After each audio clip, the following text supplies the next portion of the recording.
그 아실의 유승균 PD입니다. 일터에서 죽는 직장인들에 대한 르포는 열심히 취재해서 보도하고 그 문제를 일으킨 기업을 처벌하는 것은 기업 발목 잡기라는 의견을 사설란에 버젓이 걸어놓습니다. 많은 언론사들이 그렇습니다. 경제지들이 유료 콘텐츠에서 집중적으로 다루는 ESG는 그들이 거의 모든 측면에서 반대하는 이야기들입니다.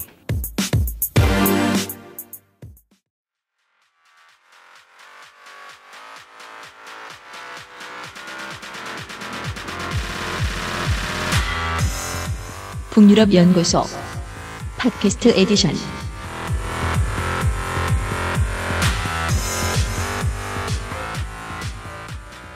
저는 건조 에디터와 함께 있고요. 안녕하세요. 건조 에디터입니다. 인트로를 듣고 보니 저와 같은 문제를 겪으신 것 같군요. 뭐요? ESG에 대해서 검색해보려고 했더니 다 유료 유료야. 환경 글로벌 마켓. 네. 환경 ESG. 네. 예.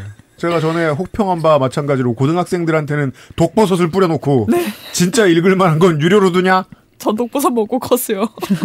경제지 얘기가 나와서 말인데 보수지보다도 요즘은 한국에서는 경제지 데스크들이 고민이 정말 많을 겁니다. 왜냐하면 대통령하고 헤드라인 경쟁을 하고 있거든요. 데스크가. 대통령이 산재 기업에 대해서 그냥 뭐 주의를 부탁한다 이 정도 말을 하면 헤드라인 안 넣대요. 근데 미필적 고의에 의한 살인 이런 말을 하면 안 다룰 수 없어요. 그렇죠. 다루면 화제가 돼요. 끌려갈 수밖에 없죠. 데스크는 사석처럼. 그게 싫어요. 왜? 화제가 되면 후속 보도를 허락해줘야 되고 기자들한테. 전면에 실렸죠? 경제지에? 그럼 기업들은 겁을 먹어야 돼요. 그래서 사과도 해야 돼요. 경제지는 광고주가 사과하니까 눈치가 보일 겁니다. 갑질 기사로 한 며칠 숨 돌렸다 생각했습니다. 그랬는데 사망사고가 또 났습니다. 잊어버리면 좋겠는데 데스크는 긴장합니다. 네. 대통령이 그래도 휴가 갔는데 별 무서운 말은 안 하겠지? 그랬더니 휴가 간 대통령이 대통령실에 전화해가지고 무서운 단어를 말합니다. 면허 취소나 입찰 금지를 검토해라. 아, 이번 주에는 법사위원장 차명거래 얘기만 실으면 되는 신나는 한 주가 될 줄 알았는데 포스코 ENC 기사를 또 올려줘야 되고 포스코 ENC 분위기가 얼어붙을 테니까 밥도 안 사줄 거예요 자기한테. 광고도 줄면 어떡합니까? 그럼 윗선에서 데스크가 깨집니다. 걱정이 많을 겁니다. 기업이 직원의 건강과 안녕을 겁을 집어먹고 염려하고 경제지도 그 이야기를 해야만 하는 사회 분위기는 정치 권력이 만들었습니다. 한국에서 최근에. 그리고 그 권력은 유권자가 투표를 해서 발휘한 권력이고요. 이재명 대통령이 지난달에 형사처벌보다 무서운 게 금융치료라는 지적을 했죠. 물론 금융치료 같은 단어를 쓰진 않았습니다만. 징벌적인 손해배상이나 대출 제한을 걸라고 했습니다.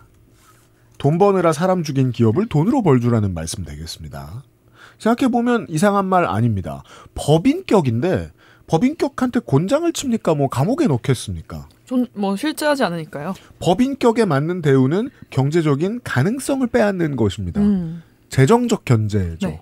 그 재정적 견제가 자본주의에 어떻게 긍정적으로 쓰이는가에 대한 이야기를 간혹 할 때가 있습니다. 이번 주 그것은 알기 싫다는 그런 얘기를 할 겁니다. 북 소장과 함께요. 어서 오십시오. 안녕하세요. 네. 오랜만에 오셨어요. 저는 네. 북유럽의 기업 문화에 마음에 드는 것들에 대해서 이번 주에 얘기하겠지만 네. 정말 마음에 안 드는 게 많습니다. 이를테면 북유럽 기업에서 일하시거든요. 그거까지는 얘기해도 되죠? 네. 지금은 완전 올인해서 하진 않아요. 네. 거기서 월급 받잖아요. 아, 지금은 안 받아요. 안 받아요? 일을 하면 받죠. 아, 근데 이제 계약 관계에 있는 네, 상태죠. 계약 관계. 가끔 악수를 한다. 네. 근데 평일 대낮에 길거리에 버젓이 돌아다녀요. 부소장이. 출근도 없고. 돈 안 받는 때예요, 지금. 받을 때에도 출근 없었잖아, 거의. 아니에요. 그때는 진짜 밤에 엄청 막 열심히 일하고 그랬어요. 집에서. 아니에요. 회사에서 저 진짜 크리스마스 때도 일하고 31일에도 일하고. 북유럽 블랙 기업인가요? 아니, 클라이언트가 한국 기업이잖아요. 아, 그건 클라이언트 네. 문제군요. 네. 하신 말씀의 신뢰도가 매우 낮다고 저는 파악하고 있습니다. 그래서 개인적으로 시간이 많아진 북소장은 저희한테 원고를 보낼 때는 항상 논문을 만들어서 보냅니다. 확인을 해보겠습니다. 어느 대본보다 각주가 많습니다. 아, 제가 보려고 그러는 거예요. 그 알실이 경제와 비슷한 그 근처 언저리의 이야기를 할 때는 보통 다 노조 얘기였거든요. 네. 왜냐하면 노조도 소비자와 마찬가지로 기업을 이루는 커뮤니티의 일원이고 커뮤니티에 대해서 얼마나 커뮤니티의 건강을 해치지 않고 기업이 잘 운영되고 있는가가 ESG 경영평가에 매우 중요한 요소이기 때문에 노조 얘기할 때 ESG 얘기 종종 하는데 오늘은 그냥 ESG 얘기예요. 오늘은 제가 여지껏 했던 주제랑은 좀 다른 게 오늘은 저의 본업 모먼트입니다. 그렇대요. 여지껏 했던 주제는 사실 저의 취미 활동, 저의 관심사들을 이제 팠던 거였고 본업이 연쇄살인은 아니거든요. 오늘은 ESG 아니다만. 소장님이신가요? 네, 그 지금 본업이고 심지어 아까 그 회사 얘기하셨는데 제가 작년 하반기에 회사를 관두고 네. 뭘 배웠어요. 그리고 이제 창업을 합니다. 아 진짜요? 어머. 네, 그래서 나중에 제가 이거 말미에 저희 회사 소개도 할 거지만 하여튼 그래요. 근데 이것과 관계가 있어요. 아까 유료 콘텐츠가 주로라고 하는데 제가 무료로 많은 콘텐츠를 만들어내도록 하겠습니다. 나중에 이런 얘기를 시간이 나을 때 해볼 수 있을지 모르겠는데 저는 진짜 해보고 싶은 게 네. 구직 단계에 있는 청취자 여러분 북소장을 보고 배우셔야 됩니다. 그러니까 제가 이 일을 시작하고 만난 분들 중에 인생에 대한 겁이 하나도 없는 사람, 가장 없는 사람이에요. 되는 대로 사는데 막 사나요? 늘 성과가 있어요. 직업을 아무 때나 막 바꿔요. 능력이 되는 것 아닌가요? 보통 그렇게 얘기하지 않나요? 저는 그렇게만 생각하고 싶진 않아요. 네. 예. 쫓겨났을 수도 있잖아요. 본받으실 만합니다. 겁이 없어요. 아니, 쫓겨났으면 우울해나 하시든가. 자, 새로운 사업을 하신다는데 그건 내일 얘기하기로 하고 지속가능 발전에 대한 이야기인데 결국은 돈 얘기입니다. 재밌을 거예요. 네, 재밌을 겁니다. 먼저 지속가능 발전과 그리고 후반부에는 노르웨이 국부펀드에 대해서 알아볼 건데요. 네, 세상에서 돈 제일 많은 집단입니다. 그렇죠. 제가 그 공부했던 곳이기도 하고 노르웨이도 스웨덴도 그리고 스웨덴에서 지속가능 발전을 공부를 했어요. 그래서 이 지속가능 발전이 뭐게요? 지속가능 발전하면 뭐가 떠오르세요? 무슨 뜻이게요? 지속가능 발전? 지구가 망하지 않게 경제지 유료 콘텐츠. 네. 아껴서 오래오래 쓸 수 있게 하자. 그렇죠. 대부분 지속가능 야 이거 기업이 지속가능해 뭐 이렇게 말을 하면 돈을 벌어서 계속 유지를 할 수 있는 거를 지속가능이라고 하잖아요. 근데 지속가능에 원래 공식적인 정의가 있어요. 공식적인 뜻은 지속가능 발전은 미래 세대가 그들의 필요를 충족시킬 능력을 저해하지 않는 한도에서 현 세대의 필요를 충족시키는 것. 이런 정의가 있대요. 지속가능 발전이란 용어에 대해서. 네, 이거는 저희 같이 지속가능 발전 전공한 사람은 툭 치면 툭 나온 meeting the needs of the present 뭐 이런 무려 38년 전에 나온 말이래요. 네, 그래서 1987년에 나온 이게 오래됐군요. 네, 그 환경과 발전 커미션에서 만든 정의예요. 공식적인 정의입니다. 이게 유엔 산하 기구잖아요. 네, 유엔에서 커미션을 줘가지고. 이름이 뭐더라? 환경과 뭐 어쩌고를 위한 어쩌고 와, 환경과 개발위원회. 네, 네. 그게 그래서. 벌써 38년 전에 이런 정의를 만들어 놨대요. 네. 이를테면 여기서 하는 말은 우리가 이제 방송에서 쉽게 보는 동네 사람들이 암으로 죽어나가게 만든 영풍 석포제련소가 지속 가능 발전을 수행하고 있는 기업이라고 말할 수는 없다는 얘기겠죠. 네. 그래서 현재 세대의 필요를 충족시키되 미래 세대가 그들의 필요를 충족시킬 수 있는 능력을 저해하거나 침범하지 않는 발전. 즉 현재 세대의 필요를 충족시키기 위해서 미래를 희생시키지 않는 것입니다. 특히나 환경을 비롯해서 여러 여건은 우리가 물려받은 거잖아요. 이 지구는. 그러면 이 지구를 지금 이 모습 그대로 또는 그 이상의 좋은 환경으로 미래에게 물려줘야지 된다. 그리고 뭐 경제도 그렇고 사회도 그렇고 환경도 그렇고 이런 모든 요소가 조화롭게 발전해야 된다. 이게 지속가능 발전의 공식적인 뜻이에요. 네. 그래서 방금 말씀드렸던 경제, 그다음 사회, 환경 요 세 개가 요 세 개가 세계의 기둥이라고 하거든요. 그래서 하나를 희생하면 안 돼요. 지속가능 발전의 뜻은 뭐 하나를 희생해서 다른 거를 키우거나 아니면 파이를 크게 하기 위해서 뭐 인권을 또는 뭐 노동 환경을 아니면 환경을 침해해서 돈을 많이 번다. 이거는 지속가능이 아닙니다. 아, 스킬 포인트를 골고루 투자해야 되는군요. 네. 골고루 투자해야 돼요. 그래서 젊은 보수지나 경제지 기자들이 이 개념 참 좋아하죠. 세상이 아름다워 보이는 것 같고 실제로는 이걸 지키고 싶으면 우리나라의 족벌 경영은 다 망하는 게 좋고 웬만한 그 반도체의 원자재 공급하는 곳들은 되게 많은 사람들을 줄이고 되게 많은 개발 비용을 들여야 되고 뭐 이런 변화들이 필요한데 그런 걸 잘 모르는 사람은 이렇게 되면 아름다워지겠구만이라고 생각을 합니다. 예, 쉬운 예전에 일은 아닙니다. 과학 시간에 큰오백이라는 거 배우셨죠? 큰오백. 배양액. 저는 과학 시간엔 못 배웠고 한때 동사무소가 많이 나눠줬습니다. 아, 그래요? 그게 그 수경재배를 취미로 하는 어르신들용으로 동사무소에서 나눠주고 막 그랬었어요. 이 큰오백이라는 게 식물의 생장에 필요한 9가지 영양분을 적당한 농도로 함유한 배양액인데 갑자기 여기? 네, 식물 생장에 필요한 10대 원소가 있잖아요. 탄소, 수소, 산소, 질소, 칼슘, 철, 황, 인, 마그네슘, 칼륨. 그래서 이 10개가 있을 때 이 중에 한 원소라도 기준액에 미치지 못하면 식물이 제대로 성장을 못한대요. 그러니까 모두가 10을 가지고 있어야 되는데 다른 게 막 20, 30 있어도 뭐 2니 4 이러면은 식물이 성장을 제대로 못하는 거예요.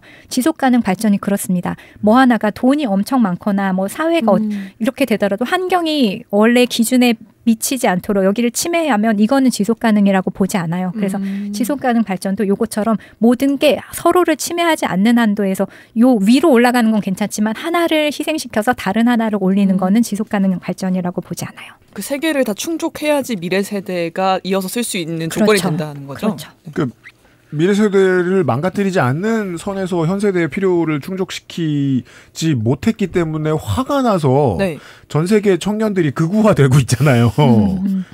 보통은 맞아요. 뭐 기회를 빼앗는다는 정도의 간단한 개념만 말하고 있는데 알고 보면 그 기회는 나 개인이 취업할 기회 그 이상의 많은 것들을 말하고 있을 거예요. 네. 그 중에는 환경도 있을 것이고 내 친구들의 기회도 있을 것이고 그 기회를 통해서 얻어지는 분배가 지금의 부자들만큼 되는지에 대한 궁금증도 당연히 있을 것이고 그래서 이 개념을 기업은 집중하지 않는 게 바보짓이라는 겁니다. 트럼프는 아닌 것처럼 거짓말을 하지만 저는 지속가능 발전에서 가장 중요한 단어는 발전이라고 생각해요. 예. 지속시키고 네. 가능성을 열어두고도 발전이 안 되게 하진 말자. 그래서 경제 개념인 것처럼 얘기합니다. 우리 방송에서는 그동안 이걸 노동 개념과 관련해서 많이 이야기를 했고요. 무슨 소리죠? 양쪽 니즈가 다 맞아야 된다는 얘기인 것 같습니다. 그렇죠. 근데 이 지속 가능 발전에서는 발전이 뭐냐 여기에 대한 논의도 되게 많아요. 디벨롭먼트? 네, 이 디벨롭먼트가 항상 그러면은 돈이 점점 커지고 시장이 점점 커지고 이러면 이게 우리가 정말 이대로 이렇게 유지할 수 있을까? 학문이 말하는 디벨롭먼트는 거기서 끝나지 않죠. 네, 네. 그래서 우리는 그러니까 이런 공부하는 사람들은 디그로스라고 하는데 그로스를 하지 않는 것, 반대 방향으로 성장하는 것, 이것도 발전의 한 모습이 될 수 있다고 생각하거든요. 그러니까 우리는 발전을 한 방향으로만 생각하지만 이게 지속 가능 발전이라는 것은 서로의 요소를 침해하지 않아야 하기 때문에 그렇다면 어떤 때는 방향이 성장의 방향이 아니라 다른 방향으로 우회하거나 아니면 뒷걸음질 치는 것 자체도 성장의 일부라고 볼 수가 있는 거예요. 예를 들어 독한 것들을 내뿜어서 비싼 판매 물건으로 만드는 산업, 그 산업 전체가 발전하는 방향, 그쪽에 주주들이 나가고 싶은 방향과 속도는 ESG에 맞지 않을 것 같다. 그럴 때는 그쪽의 자본이 커지는 방향과 속도를 반대쪽으로 잡아당기는 게 그렇죠. 발전일 수도 있다. 그렇죠, 그렇죠. 그럼 때때로는 그럼 결국 철학의 문제가 되겠네요. 네, 철학의 싸움이죠. 이런 이야기를 하려면 장사를 해야 저희가 지속 가능합니다. 그것은 알기 싫다는 큐어 바이 네이처 QBN, 용산에서 실내를 담당하고 있는 컴스테이션, 우리 땅의 깊은 맛 콕집어 콕김치, 건강한데 맛있는 조정치 농부의 더 착한 농장에서 도와주고 있습니다.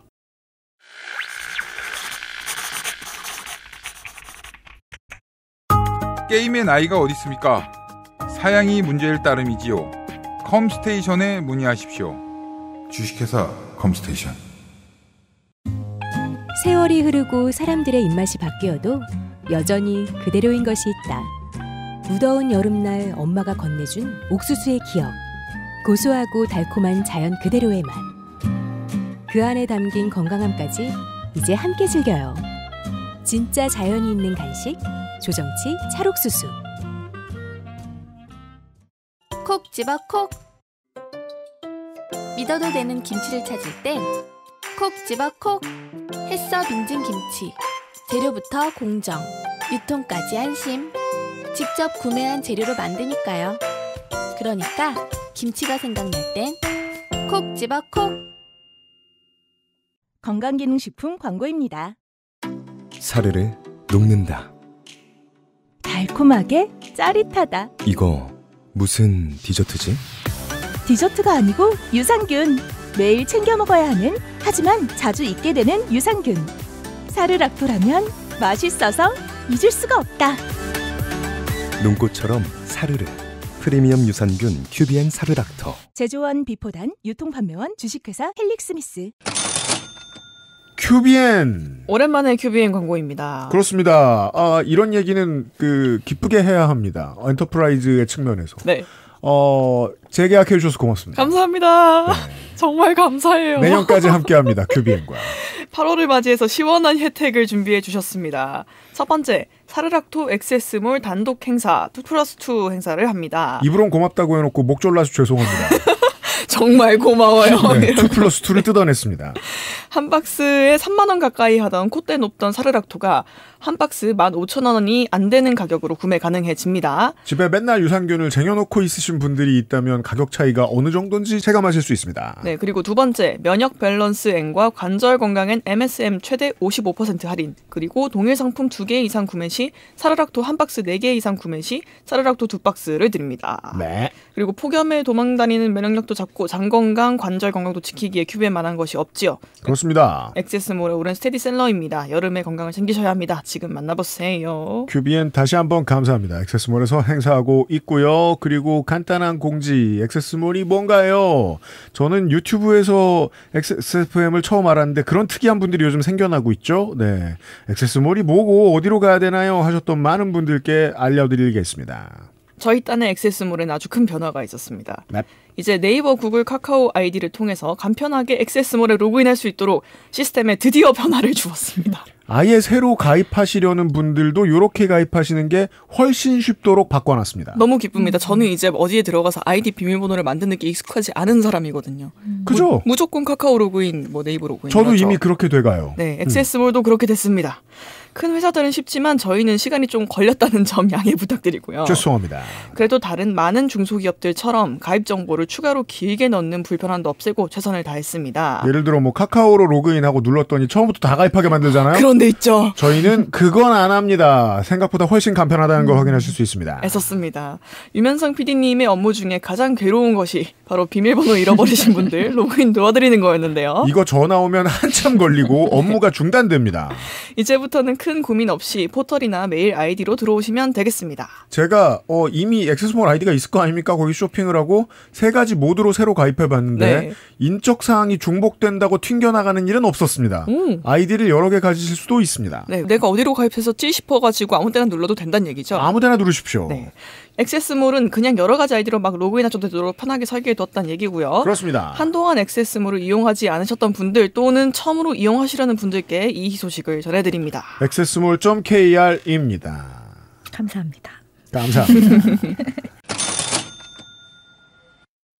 저랑 북소장님이 잘하던 유소년기가 아이들이 배우기엔 너무 어려운 이 개념을 TV와 책에서 허구한 날 떠들던 시절이었습니다.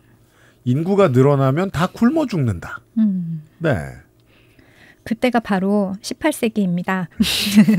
이 성장과 발전에 대한 지구적인 문제 제기가 시작된 게 18세기부터예요. 18세기에 네. 유소년기를 보내셨나요? 아마 유럽에서는 우리가 태어나기 한 150년 전쯤에 이 얘기를 했던 것 같습니다. 네, 맞아요. 네. 그거는 알아요.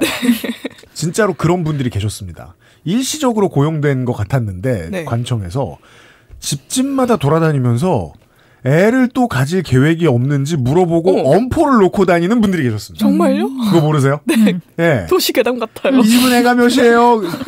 산하제한 정책이 이런 게 있는데 팜플렛을 나눠주고 가는. 세상에. 그런 게 있었습니다. 무시무시하네요. 18세기 얘기인데요. 이건 멜서스라는 이름 들어보셨죠? 다 멜서스 때문입니다. 네, 멜서스 때문이에요. 이 멜서스가 인구학자인데 성직자이기도 하고. 네, 멜서스 인구조사 할 때. 그렇죠. 네. 그래서 인구 증가 속도는 그 지수로고 이렇게 올라가는 거 있죠. 근데 자원은 산술로 직선으로 성장하기 때문에 결국 지구가 어느 시점이 되면 이 두 개의 선이 만나는 시점이 되면 인구 증가를 이 산술, 이 자원은 감당할 수가 없다. 그래서 지구에 이걸 인구가 제대로 살기 위해서는 인구는 확 증가하는데 자원은 슬슬 증가하기 때문에 인구를 억제하지 않으면 우리가 살 수 없다. 이런 내용을 담은 책이었어요. 인구론이라는 책이. 그게 18세기에 나왔다. 네, 1798년에 나왔고 이때부터 지구의 한계에 대한 논의가 시작됐습니다. 사실 그 1950년대 이것도 교과서에 많이 나오는데 런던의 스모그 있잖아요. 네. 막 그렇게 환경오염 때문에 사람이 죽어나가고 그리고 그 당시에는 계속 공업이 발전하니까 산업화돼서 산업재해가 많이 일어났죠. 그리고 우리가 뭐 책에서 봤던 어떤 병들 뭐 이타이병이라든지 막 이런 중금속 오염이라든지 폐수 맞아요. 환경 뭐 이런 문제들이 60년대 70년대 이렇게 불거져 나오기 시작하면서 이 62년에 이것도 그런 지속가능 발전을 공부하는 사람들한테는 성경의 뭐 그 경전 같은 건데 1962년에 나온 레이첼 칼슨의 그 침묵의 봄이라는 책이 있죠. 침묵의 봄. 이거 PD님이 읽어주세요. 책에 제가 구절 따온 거예요. 미국 대륙 한가운데쯤 모든 생물체가 환경과 조화를 이루며 살아가는 마을이 하나 있다. 어디에나 있을 법한 평범한 곳에 이상한 병이 돌기 시작했다. 닭, 소, 양, 개, 고양이, 심지어 사람들에게도 병이 돌기 시작했고 그들은 하나둘씩 죽어갔다. 마을에는 온통 죽음의 그림자만 드리워져 있었다. 낯선 정적이 감돌았다. 새들은 도대체 어디로 가버린 것일까? 이런 상황에 놀란 마을 사람들은 자취를 감춘 새에 대해 이야기했다. 새들이 모이를 쪼아 먹던 뒷마당은 버림받은 듯 쓸쓸했다. 주위에서 볼 수 있는 몇 마리의 새조차 다 죽어가는 듯 격하게 몸을 떨었고 날지도 못했다. 죽은 듯 고요한 봄이 온 것이다. 이게 무슨 은유인가? 네, 이게 바로 만약에 어느 날 우리가 창문을 열었는데 아침에 일어나서 창문을 열었는데 새소리가 들리지 않아. 자연이 죽어버렸어. 이런 세상이 온다면 어떨까? 이런 문제 제기를 한 거예요. 이 사람이 해양생물학자인데 네. 그래서 우리가 이렇게 계속 앞만 보면서 발전을 하면 런던의 스모그처럼 산업재해처럼 이렇게 강에다 폐수 버리고 이렇게 해서 생물들이 죽기 시작하면 인간은 어떤 삶을 살게 될 것인가 이런 책을 썼죠. 그래서 과학인데 뭔가 마음을 네. 울리는 그런 거였던 거예요. 그래서 이런 침묵의 봄이 올 거야. 이렇게 계속 그렇죠. 살면. 그렇죠. 네, 그런 그래서, 제목이었군요. 그렇죠. 이래서 이때 이제 막 히피들도 나오고 이런 시절이잖아요. 그러면서 환경운동에 어떤 붐을 맞게 돼요. 그러면서 1972년에 유엔 인간 환경 회의라는 게 있었는데 유엔 인간 환경 선언을 채택하는데 이때 자료가 뭐가 나왔냐면은 이때 이것도 그 지속가능 발전을 공부한 사람들은 다 봐야 되는 책이에요. 저도 제일 먼저 샀던 책인데 The Limits to Grow라고 성장의 한계라는 책이에요. Limits to Growth. 그래서 보면 저 번역 안 해놓고 그냥 원문 막 갖다 쓰십니다. 성장의 한계는 72년 보고서. 네. 자원 공급이 한정된 상황에서 경제 성장이 기하급수적일 때 인구 증가가 어떻게 될지 가능성을 논의하는 것을 시뮬레이션으로 연구했다. 월드 3 컴퓨터를 사용했다. 72년도에 이런 얘기입니다. 네, 맞아요. 1950년 하니까 이거 제발 앞으로는 번역 좀 돼. 50년대 런던 스모그 하니까 생각나는데 네. 이 침묵의 봄의 개념에 대해서 모든 인문학에서 다 한 번쯤 설명을 하고 지나가요. 이게 재밌는 거예요. 60년대에 서구에서 이야기를 했는데 이게 어떻게 설득력을 가지고 지금까지 퍼지게 되느냐. 이것의 설득력 아래에 인류가 놓여 있다는 건 작년에 한국의 꿀벌들이 사라졌을 때 확인되거든요. 네. 사람들이 집어먹은 공포가 이 침묵의 봄이에요. 이 개념을 인류가 알고 있기 때문이에요. 그러면 저 멀리 살고 있는 제3세계의 우리들은 이걸 어떻게 아는가? 구 제3세계에 50년대의 런던 스모그는 7, 80년대로 가면 일본과 동유럽으로 넘어갑니다. 80년대가 되면 매우 이 비슷한 사례로 침묵의 봄의 사례로 유명했던 게 공장지대가 다 옮겨간 폴란드의 검은 비 같은 개념들을 온 세계 뉴스에 다 타진됐었어요. 그리고 그건 동남아시아와 한국과 대만, 일본으로 옮겨가거든요. 그리고 지금 또 다른 곳으로 옮겨가고 있고 결국은 역병처럼 돌아서 산업재해 시설이 모든 인류한테 다 한 번씩 보여져요. 우리 동네에. 맞아요. 계속 위험을 외주화하면서 이게 대륙별로 계속 옮겨가고 있는 거죠. 가난한 나라 쪽으로 계속 점점. 그래서 19세기에 처음에 서양에서 했던 얘기들을 다 실감나게 한 번씩 체험하게 된다는 거죠. 시차를 두고 그렇게 다 체험을 하고 있죠. 예언서가 됐네요. 그런 셈이에요. 그래서 이 담론을 누가 지배하느냐인 것 같은데 이 1972년에 나온 그 Limits to Growth 그 성장의 한계라는 게 여기 보시면 뭐 데니스 메도, 도나텔라 메도, 요르겐 랜더스 보면 미국 그다음 요르겐 이 사람 노르웨이 사람인 것 같고 그래서 이렇게 미국과 유럽에서 이런 연구가 있었는데 이 사람들이 각 여러 분야의 학자들이에요. 컴퓨터 공학자도 있고 경제학자도 있고 그래서 이 사람들이 모여서 논의를 하면서 컴퓨터 시뮬레이션을 돌린 거예요. 그래서 우리가 1970년대 수준으로 계속 자원을 소비한다면 이 자원이 언제 한계를 맞게 되고 인구는 어떻게 이 수준대로 증가를 한다면 어떻게 될 것인가. 그래서 이 시뮬레이션을 돌렸는데 100년 후가 되면 그러니까 2070년 정도 되면 지구가 폭발한다, 한계에 맞이한다 이런 얘기였어요. 언뜻 보면은 인구는 약간 맞는 것도 같아요. 지금 80만인데 여기도 이렇게 80억인데 이렇게 나왔잖아요. 아, 지금 부소장님이 표를 하나 보여주고 계신데 네. 이 72년도에 이 양반들이 모여서 예측해 놓은 표를 보면 생각보다 상당히 잘 맞춘 게 2020년대 중반에 인류는 80억을 넘어가는데 인간의 수는 지금 그렇잖아요. 네. 이들의 예측에 의하면 2080년대에 인구가 이 링겐이 지구 위에서 100억을 넘긴 다음에 줄어들기 시작합니다. 그쵸. 네, 그 인구 수랑 그리고 연마다 인구 증가율을 같이 표시해놨네요. 네. 그리고 20세기 중반부터 인류 전체를 놓고 봤을 때 인구 증가율은 감소하기 시작해서 바닥을 찍는다. 2022세기가 되면. 네. 그래서 이건 증가율이기 때문에 이제 1950년, 60년대 피크를 찍지만 증가율 자체는 아직도 플러스예요. 그러니까 네, 그렇죠. 인구는 계속 늘어나기는 늘어나죠. 늘어나는 속도가 이제 전보다 느려졌을 뿐. 하지만 이미 인구가 늘어난 상태이기 때문에 모수가 커졌잖아요. 아, 네. 그러니까 증가율이 낮다고 해도 이제 인구가 느는 속도 자체는 기하급수적으로 빨라지게 되는 거예요. 그렇죠. 우리 어렸을 때 인류 60억이라고 얘기했고 여기 지금 표에도 써 있는데 그 이후로 사람들 애 안 낳기 시작한 거 적어도 이제 좀 먹고 살 만한 나라에서는 다 똑같은 현상이었는데 지금 80억이잖아요. 그러니까요. 네. 계속 증가하고 있죠. 그래서 그 당시에 이 보고서가 나온 지 100년 후 2070년 무렵이 되면 성장의 한계를 맞는다. 인구는 기하급수적으로 늘지만 자원은 한정돼 있기 때문에 이제 감당할 수 없기 때문에 우리가 차라리 이때는 아마 언컨트롤러블한 상황이 온다. 우리가 제어할 수 없는 환경이 온다. 이렇게 얘기를 한 거예요.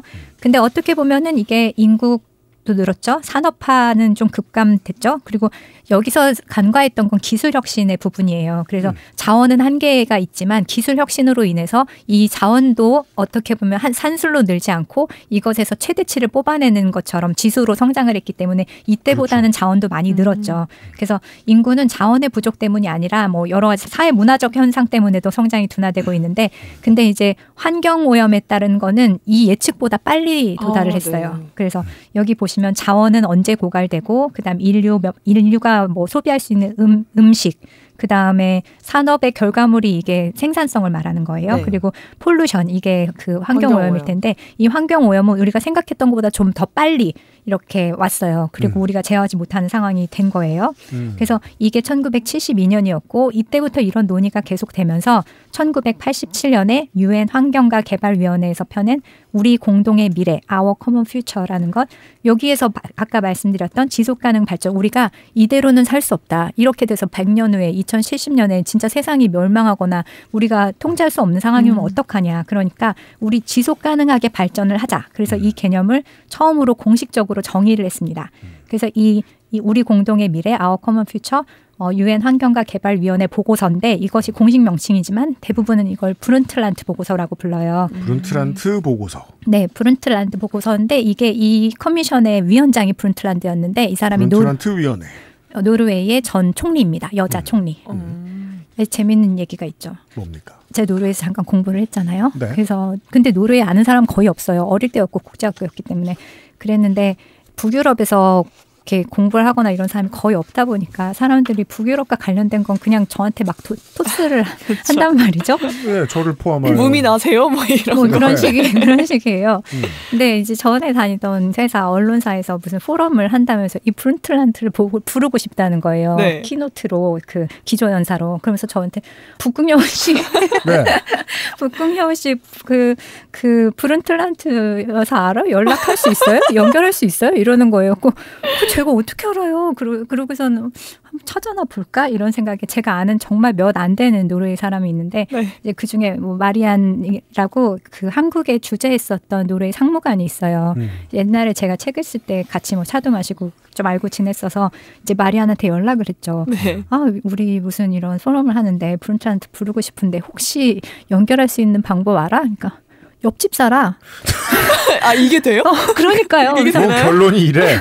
그래서 나 어제도 차 마셨는데 우리 매일 점심에 차를 같이 하거든 이러더라고요. 그래서 총리랑. 네, 전 총리랑. 이게 옛날 무슨 총리랑. 제주도 사람들 다 귤 먹는 줄 아니? 하지만 우리 집에는 귤 나무가 있긴 했어 같은 이야기. 아니 이건 진짜 남대문의 장삼이사한테 BTS 멤버들 불러달라고 했는데 그쵸? 불러온 거잖아. 우리 조카야 뭐 이런 식이잖아요. 그러니까 깜짝 놀래가지고 아무튼 연결을 해드렸었죠.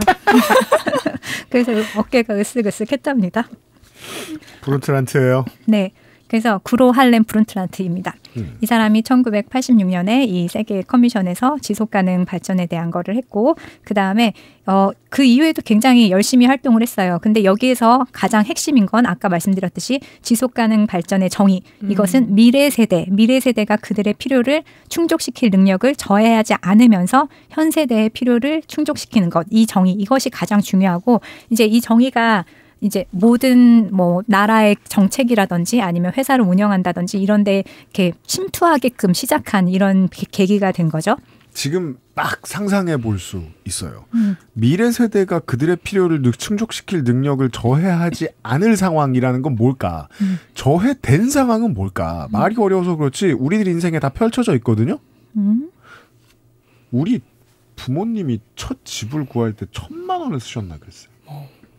그 당시 돈으로요. 아마 한 20-30개월분 급여 내외였던 걸로 기억을 해요. 뭐 당장 집값이 떠오르고 네.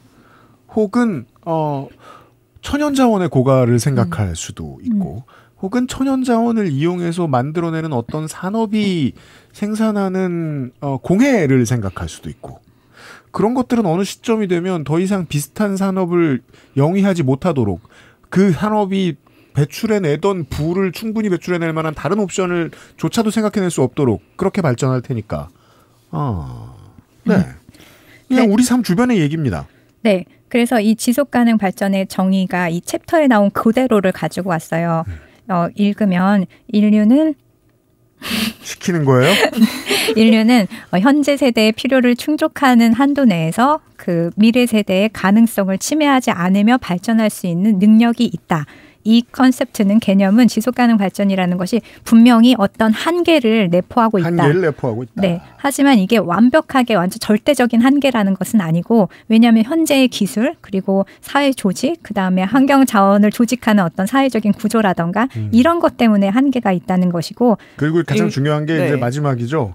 인간의 활동의 영향을 생물권이 어느 정도 흡수할 수 있느냐. 그렇죠. 자연 정화해주는 능력이 있잖아요. 우리 자원이. 자연이 인간을 얼마나 버틸 수 있느냐. 네. 네. 그래서 요것이 한계라는 거예요. 앱솔루트 리미트라는 거죠. 하여튼 그렇지만 이거를 해소할 수는 있다. 인간의 어떤 기술이라든지 아니면 어떤 사회적인 조직 문제를 해결함으로 해서 해결할 수 있다. 그래서 이게 어떤 한계를 내포하고 있으나 절대 미래 세대의 가능성을 침해해서는 안 된다. 현재 세대의 필요를 위해서. 이게 가장 중요한 부분이에요. 어렵지만 여기 나와 있는 거 반대로 하면 돼요. 인간이 할 수 있는 현재까지 미치고 있는 생물에 미치고 있는 나쁜 영향보다 덜 나쁜 영향만 미치면 되고요. 그러니까 우리 이 지구가 아니면 이 자연이 이 시스템이 감당할 수 있는 한도 내에서만 발전을 하면 된다는 거죠. 네, 환경 자원을 상하지 않게 하는 기술 발전이 있으면 되고요. 지금 잘 안 되지만. 그래서 이 지속가능 발전을 Sustainable Development라고 하잖아요. 그래서 이 말이 어디서 나왔냐? 이 Sustain이라는 뜻이 이상하게 전개됩니다. 보시죠. 네. 연명하다, 지속하다, 지탱하다 이러는 뜻이잖아요. Sustain하다는 게. 그래서 일단 이제 지금부터 드릴 말씀은 서구 문명과 가치관에 대해서 말씀을 드리는 건데 북유럽의 가치관은 굉장히 많이 성경에 뿌리를 두고 있어요. 그리고 유럽식. 네, 루터교 특히나. 루터교. 네, 그래서 이 루터교의 이 사회를 이해하려면 루터교라는 것을 좀 이해해야지 할 수가 있는데. 종교 철학 시간이군요. 네, 정말로 종교가 철학하고도 굉장히 가까이 묶여 있고. 실제로 1968년도까지 스웨덴 같은 경우는 교회부라는 게 있었어요. 부처에서. 정부 부처 안에요? 네, 정부 부처에 우리처럼. 그래서 그 교회부가 맡은 일이 보건복지부, 교육부, 그다음에 세 개인데. 보건복지부, 교육부 하나가 뭘까요? 문화부. 이렇게 세 개. 그러니까 우리 내란 세력 이거 하고 싶어 했죠. 네. 그래서 이 세 개가 어떻게 보면 과거 교회가 그 사회에서 했던 역할이잖아요. 네. 뭐 학교, 그다음에 힘든 사람들에 대한 복지를 제공하고 병원의 역할도 했었고 뭐 문화 행사도 네, 그렇죠. 바티칸도 여전히 그런 부처가 있지 않나요? 네, 그렇죠. 네. 그래서 그랬었기 때문에 그 정도로 이 사회를 구성하는데 어떤 성경 같은 이 성경의 맥락이 굉장히 중요해요. 그래서 이 지속가능 발전이라는 말도 어떻게 보면 성경에서 굉장히 많은 영향을 받았거든요. 그래서 이 서스테인이라는 말의 어원을 찾아보면 이게 성경에 있어요. 그래서 들어갑니다.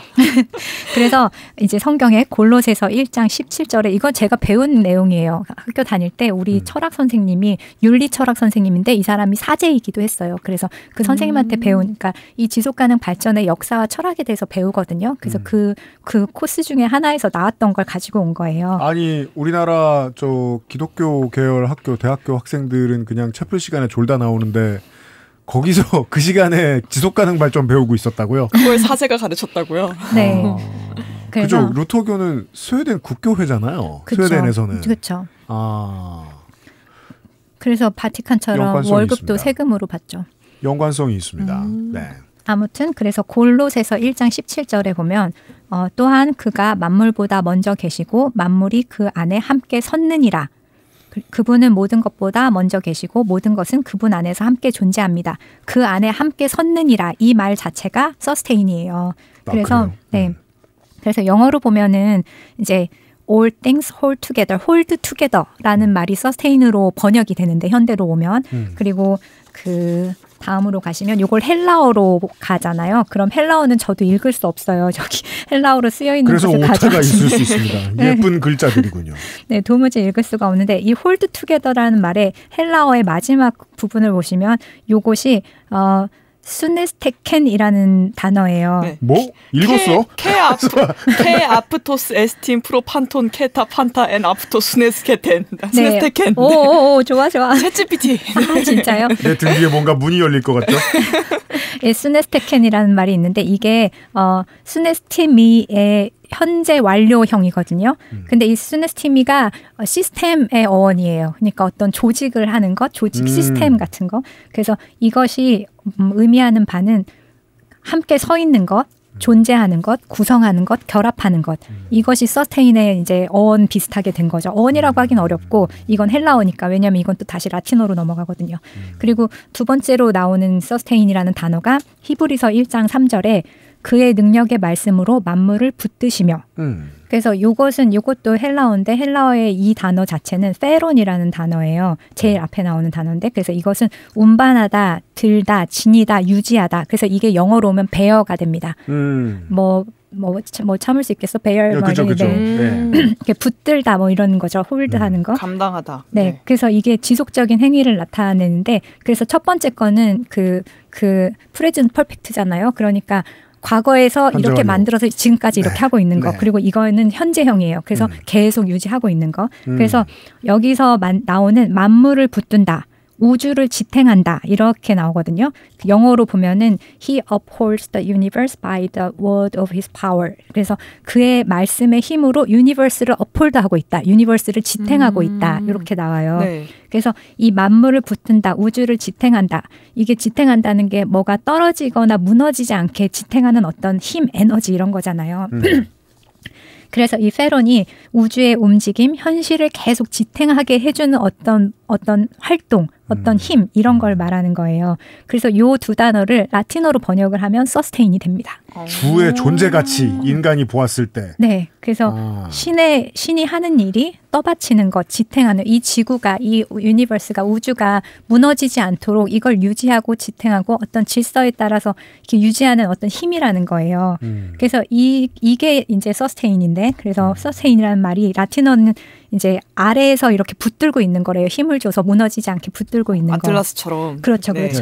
그래서 이 단어를 다 라틴어로 번역하면 서스테인이 되는데 그래서 이 지속가능이라는 말이 우리는 계속 돈을 계속 벌어서 계속 유지하고 연명하는 것처럼 쓰이는데 실제 원 의미를 보자면 지탱하는 것, 지탱가능이라는 말은 예쁘지 않지만 이게 오히려 본래의 서스테인이라는 의미에는 더 가깝다는 거죠. 그래서 약간 이게 해석 때문에 우리가 이 개념을 좀 오해하게 됐다는 그런 아쉬움은 있어요. 지속가능이라는 말 때문에 그냥 사람들이 돈을 벌어서 계속 돈을 메꾸면서 하는 활동이 그냥 경제적으로 유지되는 것 자체를 지속가능이라고 하는데 실제로는 그게 아니라 무너지지 않게 이 붙잡고 있는 이 현재의 이것 자체가 지속가능이기 때문에 지탱 가능한가? 이게 더 의미에는 가깝다고 볼 수 있죠. 느낌이 확실히 다르네요. 그쵸? 이래서 종교가 싫어요. 마음 먹고 뒤지면 반드시 나와요. 아, 맞아요. 모든 것의 원전 같은 느낌이죠. 그래서 그거 우리나라 말로 번역해 보려고 하면 지금 적당한 단어가 안 느껴지는 거 아니에요. 그렇죠.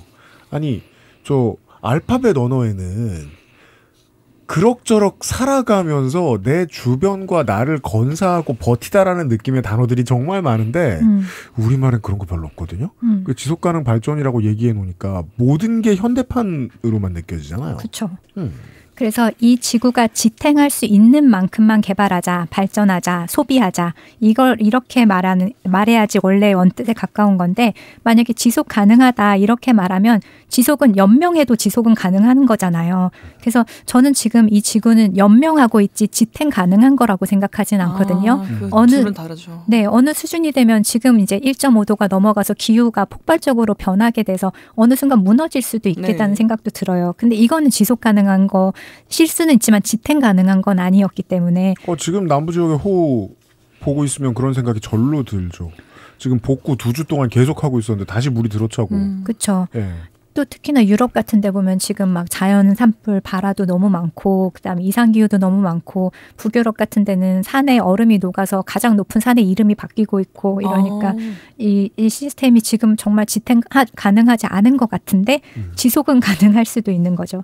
그리고 또 이렇게 기후가 변화해서 전체적으로 1.5도 이상 올라가게 되면 바다의 빙하가 녹잖아요. 그러면 그렇죠. 바다의 염도가 달라진단 말이에요. 맞습니다. 그럼 이 염도 때문에 살 수 있는 생물들이 달라지고 염도는 또 무게를 나타내는 거기 때문에 물의 무게가 달라짐으로 인해서 수심이 또 달라져서 또 어떤 생태계가 어떤 영향을 미칠지 몰라요. 그래서 지금 이 생태계가 지탱 가능한가 하면 그건 아니다. 지속은 연명하듯이 할 수 있겠지만 지탱 가능한가 하면 그건 아니라서 지금 우리가 진짜로 서스테이너블한가 여기에 대해서는 저도 의문이 있고 이 단어 자체를 특히 우리나라에서 이렇게 해석함으로 해서 뭐 많이 아쉬운 점이 있어요. 그렇죠. 네, 그래서 경제지에 머무르게 되었습니다. 이 단어가. 네, 이걸 많은 학자들이 논의를 해줬으면 좋겠는데 그것도 좀 아쉽죠. 왜냐하면 우리나라에는 지속가능 발전이라는 학문 자체가 없고 대부분 경영학이라든지 뭐 아니면 행정학 이런 데서 그냥 곁다리로 다루는 시기였기 때문에 여기에 대한 깊은 논의가 이루어지진 않았어요. 실제로는 이 문제로 인해서 가장 많이 피해를 보는 계층들이 이 문제를 완전히 부정하는 극우를 지지하잖아요. 그렇죠. 그래서 그 정권이 들어서면 이 문제에 대한 논의가 완전히 멈춰서 옵니다. 지금의 미국, 과거의 우리나라처럼 지난 몇 달 전까지예요. 그리고 그 다음으로 이제 아까 이 지속가능 발전에 영향을 준 사람 중에 하나가 노르웨이 철학자 아르네네스입니다. 딥 이콜로지, 심층 생태주의라는 거 들어보셨어요? 그런 책이 있답니다. 심층 생태주의. 네, 그냥 생태도 아니고. 이 사람은 이제 아르네네스는 생태학자 중에서도 하드코어. 예를 들면 하드코어 생태주의자. 과학에서 물리학 같은 존재? 뭐 역시 헤비메탈의 본명. 그러니까 이분을 그 뉴스 라이브러리에서 뒤져보면 그린피스가 하는 무서운 일들은 누구한테 배웠는지 알 수 있습니다. 이분이 자기 몸을 묶어가지고 무슨 공사를 못하게 한 이 시조에 가까운 분이죠. 네, 이 사람이 유명한 사람이죠. 그래서 그 1973년에 발표했는데 그러니까 이 1972년, 73년에 이런 게 막 발표가 되면서 이때는 전 세계적인 붐이었던 거예요. 우리가 이대로 발전해도 되느냐, 이대로 계속 개발해도 되느냐 이런 논의가. 그래서 심층 생태주의는 인간 중심적인 사고를 넘어서서 모든 생명의 내재적인 가치를 인정하고 생태계 전체의 건강과 균형을 중요시하는 철학입니다. 그래서 이 심층 생태주의의 주요 원칙을 보면 먼저 생명 중심 평등. 모든 생명체는 그 자체로 존중받을 가치가 있고 인간과 다른 생명체는 차별받지 않아야 된다. 모두가 동등하다. 모든 생명은 다 동등하다는 거예요. 모든 인간이 다 동등하듯이 모든 생명 자체가 인간과 다 동등한 권리를 갖고 있다는 거. 그다음에 자연의 풍요와 다양성. 그다음 생명체는 다양성 그 자체가 가치가 있어서 생태계의 건강과 안정에 이 다양성이 굉장히 꼭 필요하다. 그래서 생물 다양성 우리가 얘기 되게 많이 하잖아요. 그렇습니다. 그 컨셉도 여기서 정의가 된 거죠. 상호 의존적인 관계 인식. 인간과 자연은 분리될 수 없는 상호 의존적인 관계다. 인간이 한쪽만의 이익을 추구하기 위해서 자연을 정복의 그 상대로 보는 것, 이건 전체의 파멸을 초래할 수도 있다. 그다음에 인간의 욕구 제한. 인간은 자신의 기본적인 생존을 위한 필요를 넘어서는 욕구를 억제해야 된다.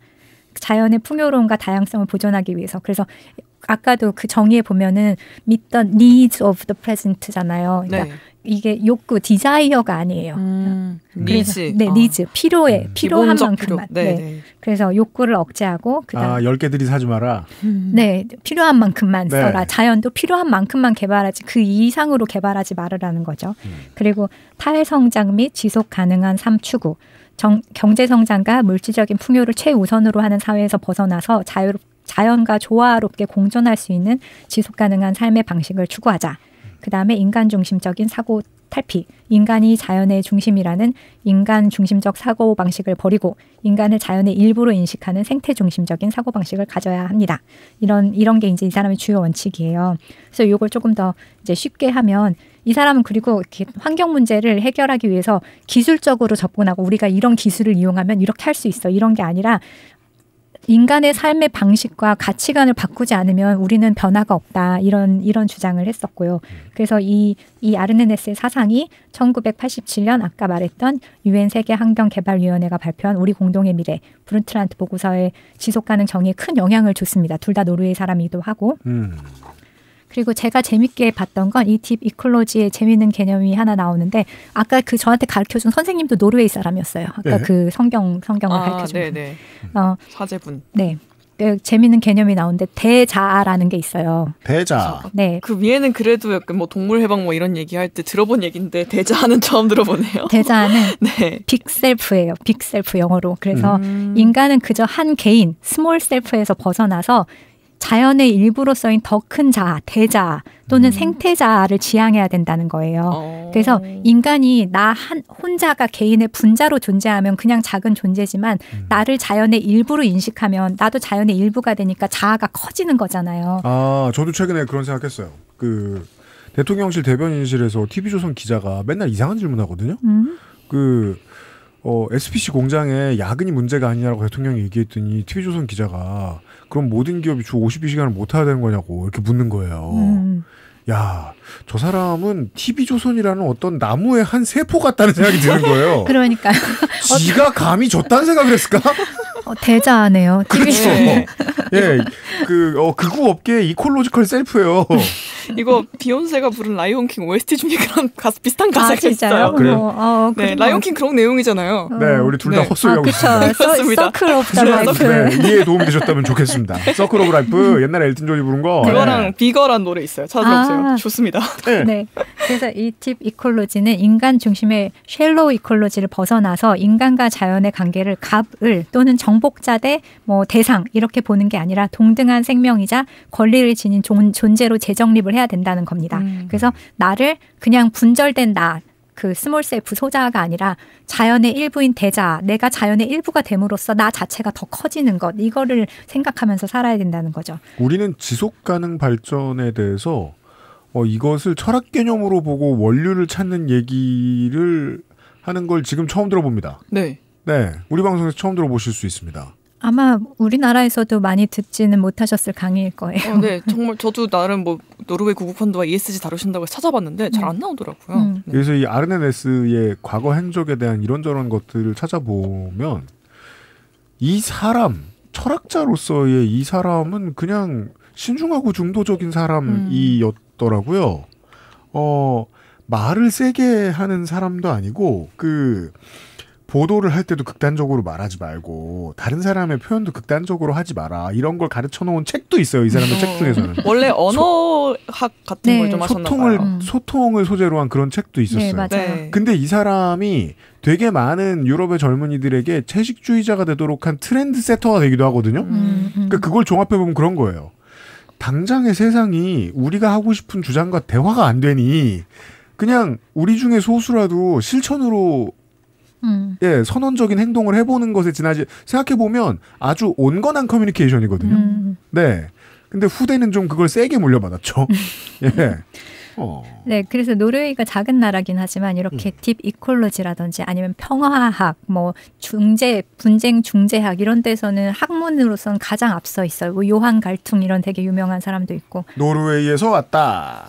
그래서 이 빅 셀프를 조금 더 첨언을 하자면 만약에 내가 자연과 분리된 자아일 때는 자연이 아파도 나는 분리됐지만 내가 빅셀프가 돼서 자연의 일부가 되면 자연이 아픈 게 나도 아픈 거잖아요. 나도 좀 미안하고. 네, 미안하기도 하고 내가 네. 잘못했지 뭐 네. 이렇게. 왜 이웃이 다쳤으니까. 그렇죠. 이웃이 아니고 내가 다친 거죠. 나는 그럴 그 수도 일부니까. 있고요. 이건 농촌에 한 1년만 살아보면 체화하게 되는 것 같기도 해요. 사실. 네. 그래서 이런 빅셀프에 대한 개념도 그래서 우리가 나를 인간으로 자연과 분리하지 않고 이렇게 생각해야 된다. 그래서 이것을 만약에 정말로 이 아르네네스의 콘셉트로 한다면 그 환경총회 하잖아요. 뭐 코펜하겐 환경총회 이런 식으로 그러면 네. 전 세계 정상들이 모여서 뭐 그래 그럼 우리 지구온도 1.5도까지 뭐 더 이상 올리지 않는 걸로 약속하고 그러기 위해서 우린 이렇게 할게 저렇게 할게 몇 년도까지 탄소 중립 이룰게 뭐 이런 약속을 하잖아요.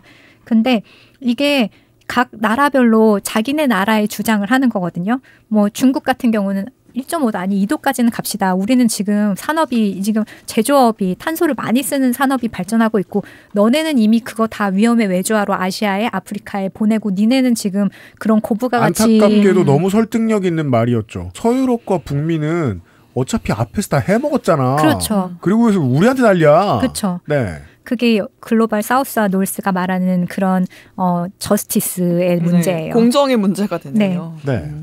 그래서 그렇긴 한데 근데 이거는 다 인간들의 논리라는 거죠. 만약에 물고기, 심해 물고기라든지 아니면 산에 사는 산새라든지 벌이라든지 얘네들을 만약에 이 협상의 테이블에 앉혀보자. 그러면 1.5도 안 돼, 0.5도도 안 돼 이렇게 말할 거라는 거죠. 그렇죠. 그래서 이런 환경총회를 할 때 우리가 만약에 정말 아르네네스의 이런 생각을 가지고 적용을 한다면 우리가 아니라 얘네들도 얘네들의 변호사가 있어야 되는 게 아닐까? 얘네들의 권리를 주장할 수 있어야 되고 얘네들의 소리가 이렇게 이 토론장에 나올 수 있어야 되는 게 아닌가? 이게 이제 아르네네스의 주장인 거예요. 그리고 중국 기업가 공산당이 그런 주장을 하던 것도 이제 뭐 한 10년 됐고 옛날이고요. 요즘 EU의 환경 기준에 맞는 생산품을 제일 많이 만드는 나라는 중국입니다. 그렇게 됐죠. 네. 그렇죠. 그래서 태양광도 많이 하고 아무튼 이 아르네네스의 모든 생명체가 동등한 권리를 지녔다. 이 딥 이콜로지에 주장하고 지속가능의 발전의 핵심이 뭐라고 말씀드렸죠? 미래 세대가 그들의 필요를 충족시킬 능력을 얻었고. 그렇습니다. 너도 어떻게 맞췄냐? 야 진짜. 제가 이거 몇 번을 말했는데. 주관식에 최적화돼 있구나. 그래서 이 다음 세대, 미래 세대가 누리는 것에 이걸 침해하면 안 된다. 근데 이 표현이 사실 또 성경에 나옵니다. 그래서 지속가능 발전의 공식 정의, 지속가능 발전, 미래 세대가 그들의 필요를 충족시킬 능력을 저해하지 않는 한도에서 현 세대의 필요를 충족시키는 것. 성경 어디에 나오느냐? 아마 대부분이 아실 거예요. 창세기에 나오는데 노아의 방주 얘기는 그 그리스도인이 아니라도 다 알고 계시잖아요.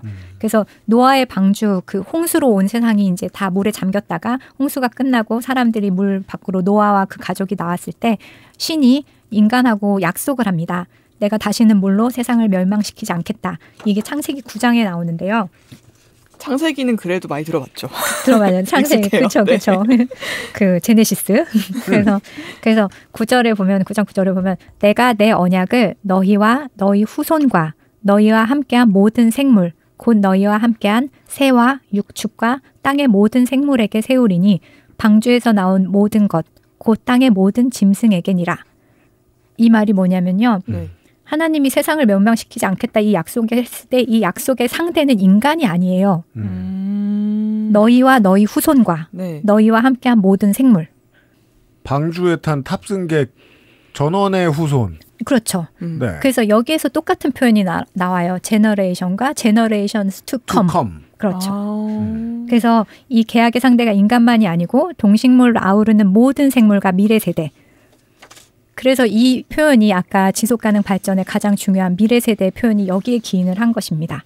그래서 환경 오염을 줄이고 기후를 그럼 미래 세대는 닌겐들만 있는 게 아니에요.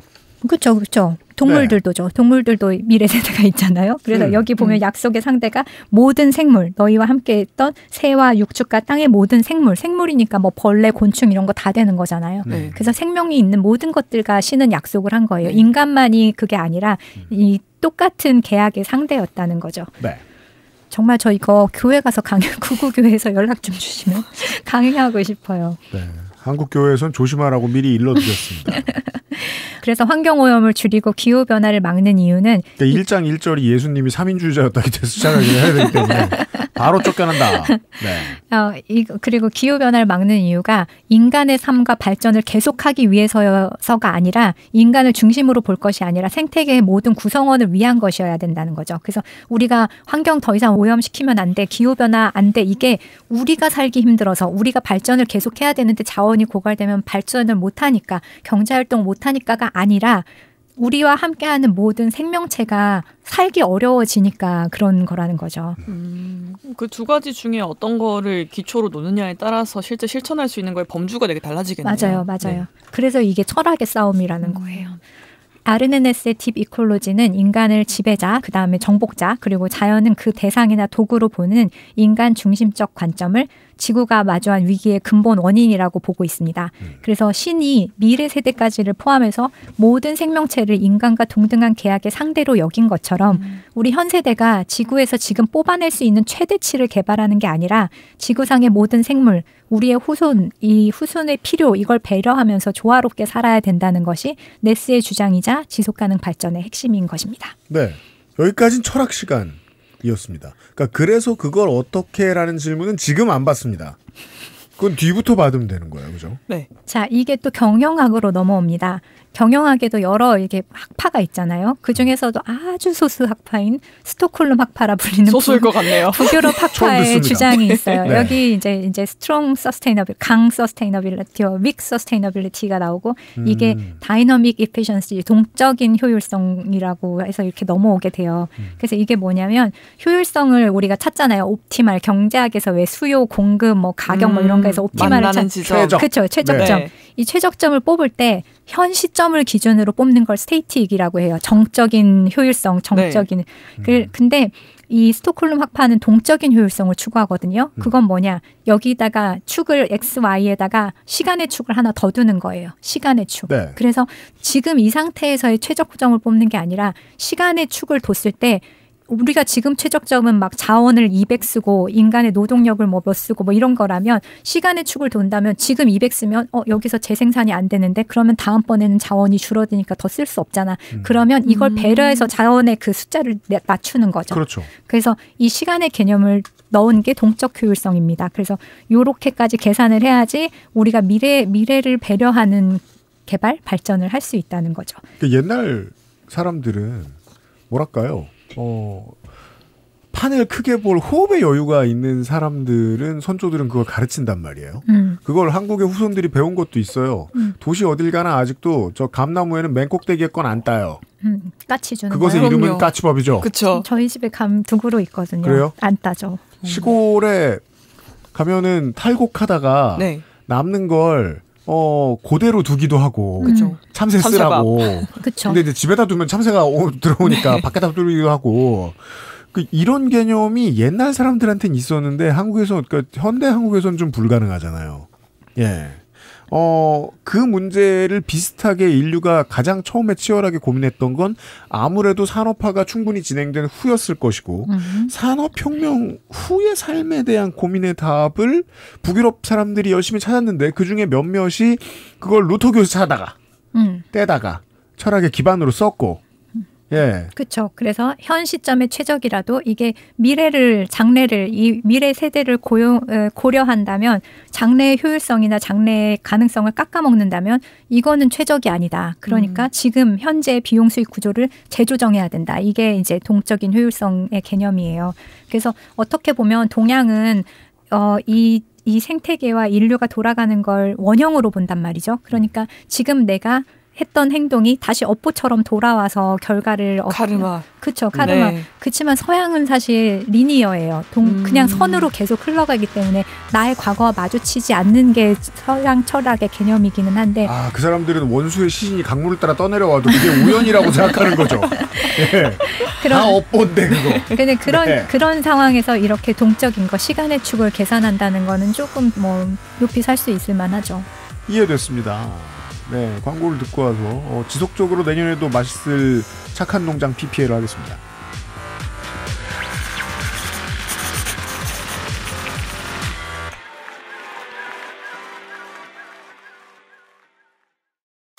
스포츠카처럼 강력한 사양의 하이엔드급 PC. 고가의 장비들을 내 손으로 조립하는 일, 시간과 열정, 꼼꼼함과 치밀함이 필요합니다.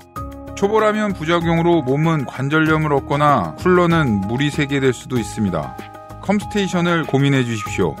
이달의 PC로도 커스텀 사양으로도 빠르고 견고하게 만들어드립니다. 액세스몰과 010-8279-5568 컴스테이션을 만나보세요. 주식회사 컴스테이션. 인체 적용 시험을 마친 프리미엄 원료 MSM. 관절 건강엔 QBN. 제조원 주식회사 우리바이오, 유통판매원 주식회사 헬릭스미스. 콕 집어 콕. 좋은 원료를 쓴 김치를 만들 시간이 없을 땐 콕 집어 콕. 배추, 무, 고춧가루, 생강, 전부 국산. 다시마, 홍합, 표고버섯도 아낌없이 쓰죠. 그러니까 김치가 생각날 땐 콕 집어 콕. 내 고향 강원도 원주. 햇살 좋고 공기 좋은 데 살아서인지 내가 좀 쫀득해. 나를 삶아보고 나를 구워봐. 난 조정치가 키웠어. 자연 그대로의 달콤함. 조정치 찰옥수수. 아무리 시즌 상품이라지만 이렇게까지 빨리 사라질 줄은 몰랐습니다. 죄송합니다. 옥수수 얘기입니다. 문제는 이제 샘플을 받아봤음에도 불구하고 저도 사버려가지고 네. 예, 이 대열에 합류했습니다. 그래서 좀 부족합니다. 수량이 이제. 조정치 옥수수를 살 수 있는 시간은 그래서 이번 주 주말이 마지막입니다. 왜냐하면 조정치 농부의 착한 농장은 카길처럼 막 어마어마하게 크게 옥수수를 만들지 않기 때문에 그렇습니다. 수확한 것만 팔고 끝입니다. 네. 그리고 이걸 하고 그래야지 다음번에 또 지속 가능하게 다음 옥수수가 나오겠죠. 그리고 제한을 두어야. 네, 기술적으로 꼰대 입장에서 말이에요. 네. 그냥 수확해서 벗겨놓은 거 가져오면 도시에서는 그것 쪄먹는 게 제일 맛있는데 여러분들도 그걸 다 알고 계셨기 때문에 날 거 먼저 나갔습니다. 그렇습니다. 그래서 찐 거만 남았습니다. 남아 있습니다. 소량의 소금만으로 충분한 풍미와 맛을 자랑하는 조정치 찐 옥수수입니다. 사카린에 절여서 당신을 유혹하는 옥수수와는 비교를 거부합니다. 그런데 많이 다른 맛입니다. 그런데 저 리뷰 중에서 사카린 넣은 줄 알았어요도 봤어요. 유튜브에 극찬이죠. 네, 극찬이죠. 그래서 8월에 드실 수밖에 없습니다. 이거 경험 못 해보신 분들은 8월 넘어가면 그 맛 안 납니다. 네, 난 사카린 싫어 입맛인 분들한테는 담백하고 네. 난 사카린 좋은데 하는 분들은 생각보다 단데라고 생각보다 달아요. 그런 맛이에요. 그렇습니다. 포장된 그대로 찐 것은 전자레인지에 6분만 돌리시면 완성이 됩니다. 네. 지금 빨리 액세스몰에 가보세요. 얼마 안 남았습니다. 네, 시즌 엔딩이 다가옵니다. 지속을 해야 되거든요.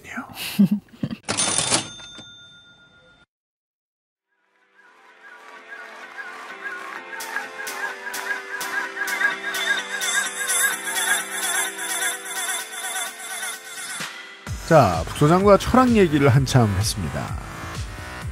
이제 경영대 나온 분들도 알아들을 만한 이야기로 접어들도록 하겠습니다.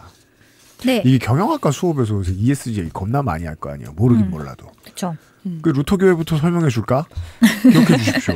제가 아는 친구 한 명 있는데 네. 경영학과 나와서 ESG 컨설팅 하는 뭐 약간 외국계 기업 이런 데 갔어요. 근데 그래서 그러면 이런 거 다 관심이 있나 하고 좀 물어봤는데 생각보다 잘 모른다는 인상을 일단 많이 받았고 그러니까 한 분야에 집중해서 하더라고요. 그래서 아까 전에 그 세 개 다 충족시켜야 한다는 말씀을 해주셨을 때 걔는 그렇지 않았던 것 같은데 라는 예를 생각을 들면 했어요. 그렇더라고요. 여기 네. 초대형 로펌들에는 네. 이제 아예 사건을 담당하지 않는 변호사들이 계시잖아요. 그분들이 이런 거 많이 하신단 말이에요. 네. 기업에서 ESG 자문과 컨설팅을 요청하면은 ESG 중에 각각 하나, 네. 뭐 그 중에 뭐 노무면 노무, 뭐 환경 기준이면 환경 기준 이런 거를 법에 맞게 네, 맞죠, 컨설팅 맞죠. 해주는 거 하면 네. 이제 미래 전략 부서에서 나와가지고 그거 배워가지고 거기 맞춰가지고 회사 규정 내규 바꾸고 뭐 이런 걸 해요. 그 안에 철학이 어디 있어요? 법 맞추느라 바쁘지. 그렇죠. 기준에 맞추는 게 주 업무인 거죠. 제가 하고 싶은 말은 뭐? 네. 기업만 하게 두면 안 됩니다. 사회가 주도하게 해야죠. 그 ESG에서 아까 말씀하셨듯이 한 분야에만 이러는 것 같다 하셨는데 아까 제가 왜 동적, 정적 효율성 하면서 weak sustainability랑 strong sustainability가 있다 했잖아요. 센 지속, 약한 지속. 네, 강약이 있는데 네. 그건 약의 개념이에요. 그래서 만약에 하나를 희생해서라도 전체 파이가 커질 수 있으면 그러면 그거는 weak sustainability거든요. 그래서 만약에 우리가 막 노동 시간을 막 그 늘리고 작업 환경을 나쁘게 하고 이렇게 하는데 그렇게 하면 돈이 세이브가 되니까 그 파이가 커지잖아요. 어떻든 이렇게 해서라도 파이가 커지면 이거는 weak sustainability 지켰다고 할 수는 있어요. 약간의 최소의 것만을 지켜가면서. 근데 이제 강 sustainability 같은 경우에는 환경 뭐 이거 자체가 아예 바운더리를 딱 정해놓은 거예요. 그러니까 뭐를 늘리거나 줄일 수 없어요. 네. 그래서 이걸 다 지켜야 되는 거. 그래서 이걸 다 지키는 데는 흔치 않지만 우리는 어떻든 이것을 우리의 비전과 기준으로 삼고서 향해 가야죠. 가장 지금 우리가 신경 안 쓰는 하나. E는 환경이고 네. S는 사람이고 G는 족발 경영이거든요. 우리나라에서는. 우리나라에는 ESG 기준에 맞는 대기업이 없습니다. 기본적으로. 그렇죠. 네. 그래서 이제 지속가능 발전과 ESG는 무슨 상관관계냐. 사람들이 이걸 두 개를 그냥 같은 개념으로 쓰시는 분들이 많거든요. 지속가능 발전과 지속가능성과 ESG 이거를. 네. 네, 근데 저도 사실 그렇게 느껴져요. 그렇죠. 네. 그렇게 느껴지죠. 근데 그러면은 ESG는 근데 여긴 G 거버넌스가 들어가 있지만 지속가능 발전의 세 개의 기둥은 환경, 그다음에 사회, 경제예요. 네. 그럼 여기서 그 중첩되는 건 환경하고 사회고 G 대신에 경제가 빠진 거잖아요. 경제 대신 쥐역벌 경영인데. 네. 그 이유가 있어요. 왜냐하면 이 지속 가능을 어떻게 이룰 것인가. 그래서 이 인간의 탐욕을 어떻게 제어할 것인가. 뭔가 제어를 하기 위해서 반드시 해야 되는 게 측정이잖아요. 그래서 이 측정을 하기 위한 도구로 나온 게 ESG인 거예요. 그래서 우리가 지구의 탄소 발자국을 가장 깊게 남기는 기업의 활동. 인간 개인은 해봤자 뭐 그렇게 탄소 발자국이 막 그렇게 크진 아무리 않아요. 열심히 그렇게 크면 그 자는 이미 죽었어요. 그렇죠. 네. 근데 이 기업은 무시무시하단 말이죠. 그래서 이 기업의 활동을 어떻게 측정할 것인가에서 나온 게 바로 이 ESG 개념이에요. 환경, 사회, 거버넌스. 그래서 지속가능 발전은 경제, 환경, 사회인데 ESG는 이미 인간은 경제는 신경 쓸 것도 없어요. 왜냐하면 그냥 본능적으로 이 경제를 추구하니까, 돈을 추구하니까.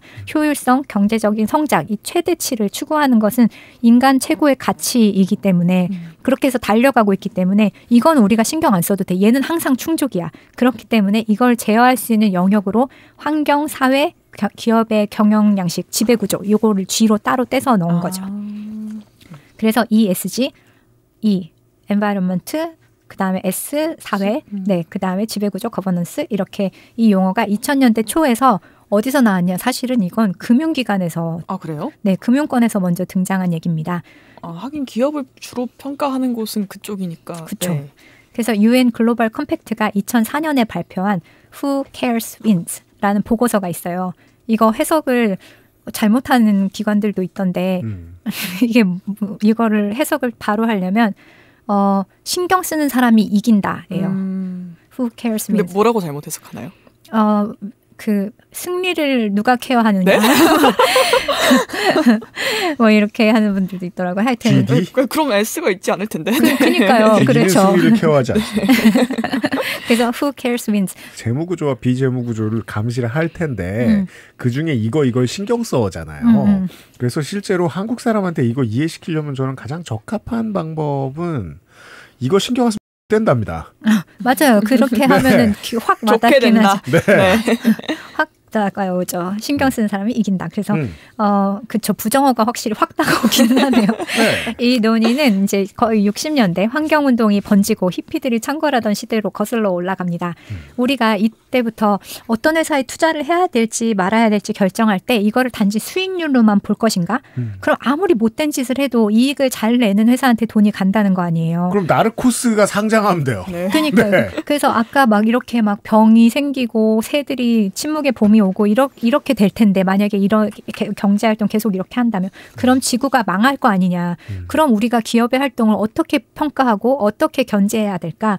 그래서 돈만 버는 이 재무적인 요소뿐만이 아니라 비재무적인 요인을 고려해야 된다. 이런 그렇습니다. 주장이 나왔고 여러 분야에서 담론이 아까 말씀드렸죠. 70년대에 뭐 이런 보고서도 나오고 어떻게 될 것이다. 이런 시뮬레이션도 나오고 그러면서 1987년 브룬틀란드 위원회에서 지속가능한 발전이라는 단어가 정립이 됐고 이 지속가능이라는 개념이 대중한테 소개가 되면서 지속가능한 발전이란 환경, 사회, 경제가 함께 발전해야 되고 이를 다 고려해야 된다. 여기 합의까지 이뤘어요. 이제 80년대에는. 네. 그래서 유엔이 그럼 이걸 조금 더 실제화해보자. 그래서 2004년에 유엔 글로벌 컴팩트가 발표한 이 Who Cares Wins 보고서가 ESG의 기원이자 모멘텀이라고 하거든요. 네. 그래서 이 보고서에 부제가 있어요. 변화하는 세계와 금융시장의 연결.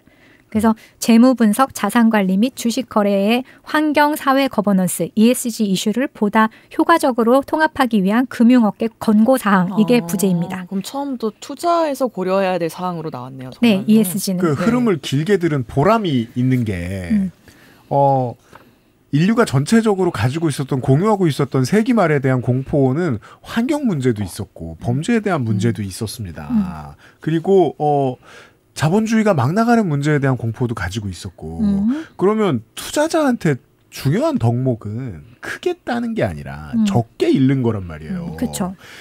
앞으로 큰 사고를 치지 않아서 내가 최소한 적게 잃게 만들 만한 걸로 믿어도 되는 기업은 누구? 에 대해서는 연구가 필요했겠죠. 모델이 필요했겠죠. 그래서 그쵸. 비재무적인 정보들을 정렬을 해봤더니 그걸 짧게 줄였더니 ESG라더라. 그렇죠. 아, 네. 길게 얘기한 보람이 있어요. 네. 위기를 관리하기 위한 이 항목이 된 거죠. 그래서 이 금융시장의 연결, 금융업계 권고사항, ESG 이슈를 보다 효과적으로 통합하기 위한 금융업계 권고사항. 이 권고사항을 만드는 데 참여한 금융사가 있습니다. 그냥 이름이 많은데 전 세계에 큰 은행하고 금융사들이 쭉 있어요. 투자사와. 네. 골드만삭스. 네, 알아두시면 좋은 거죠. 뭐 HSBC, 네, ABN 암로, BNP 파리바스, 모건 스탠리, DBS, 네, 크레딧 스위스 뭐 많죠. 그래가지고 이런 기업들이 뭐 미쓰비시도 있네요. 그래갖고 이런 데가 다 참여를 해서 같이 만들었어요. 이 권고사항을 은행들이 이렇게 모여서 만든 거예요. 조정훈 의원이 나온 세계은행도 있네요. 네. 그래서 이 목차를 보면은 근거 및 권장사항 1. 일반 고려사항 2. 투자 근거 3. 클라이언트 충족 요구사항 충족 4. 재무분석과의 통합 5. 투명성 및 정보 공개. 저는 이거 보면서 되게 놀랐는데 2004년에 이게 만들어졌다고 했잖아요. 네. 되게 딱딱한 이야기인데 목차만 봐도 느껴지는 가치관이 있습니다. 이게 이 시간 순서대로 지금 다 이루어지고 있어요. 거의 지금 그 마지막 투명성 및 정보 공개까지 오는 단계거든요. 유럽은. 네. 그래서 뒤로 갈수록 심화되는 거군요. 네. 그래서 이게 실제적인 이 단계대로 계속 발전을 해오고 있어서 어떻게 보면 아까 처음부터 말씀드렸던 이게 계속 시간 순으로 이루어지고 있는 거 차곡차곡 어떤 프로젝트처럼 이루어지고 있는 거죠. 그래서 유럽은 이제 기업의 재무 분석과 비재무 정보 통합됐고 통합 보고서 의무 공시로 채택을 했고 이미 시행 중이죠. 우리나라도 2030년까지 코스피 상장사가 단계적으로는 비재무 정보 의무 공개를 하게 돼 있어요. 그래서 지금 모르긴 몰라도 맞네요. 2030년이면 한국은 아직 민주당 집권이거든요. 그렇죠. 2029년 말부터 경제지 보수지가 신나게 때릴 것 같습니다. 이거 하지 말라고. 벌써 1년 연기된 거예요. 원래 올해부터. 그러니까 미뤘잖아요. 네, 이게 제 사업 모델인 거거든요. 아무튼 이게 어디서부터 이렇게 하니까 이렇게 시작한 게 아니라 유럽 같은 경우에는 60년대부터 계속 이어진 이 고민이 입법으로 이어진 하나의 어떤 긴 프로젝트인 거죠. 이렇게 기업들한테 의무 공시해라 이렇게까지 이어진 게.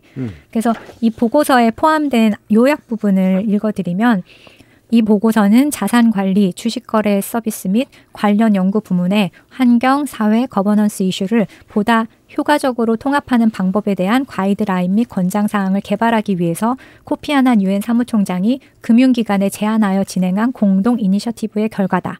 총 6조 달러 이상을 가진 자산을 관리 중인 9개국의 20개 금융기관이 이 보고서 작성에 참여했다. 그리고 이제 이 보고서에는 스위스 정부가 자금을 지원을 했고요. 그다음에 이 은행들의 CEO들이 뭐 또 돈을 조금 출연을 했어요. 그래가지고 이런 보고서를 만들어냈고, 그리고 이 보고서에 보면은 ESG 경영을 잘하는 기업은 리스크를 적절하게 관리하고 규제 조치를 예측하며 신규 시장에 진출하는 등 주주 가치를 증가하는 동시에 해당 기업이 사업을 운영 중인 사회의 지속 가능 발전에도 기여할 수 있을 것이다.